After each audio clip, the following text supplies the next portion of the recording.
ஒரு பெண்ணின் சிறகை எட்டும் சமூகம் உயராது.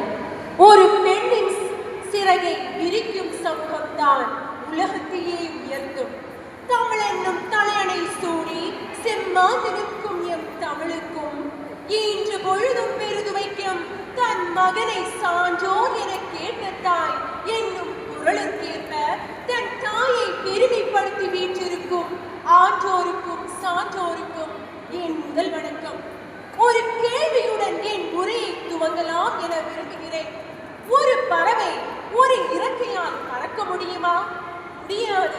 அதுபோல்தான் ஒரு நாட்டில் ஆண்கள் மட்டும் வளர்ச்சி அடைந்து விட்டு பெண்கள் பின்தங்கி இருந்தால் அந்த நாடு எப்படி வளர்ச்சி அடைய முடியும்? கொஞ்சம் சிந்தியுங்கள். அதனால் நான் நிச்சயமாக சொல்கிறேன், பாலின பெண்கள் அதிகாரமயமாக்குதலுக்கு பாலின சமத்துவம் வேணும்.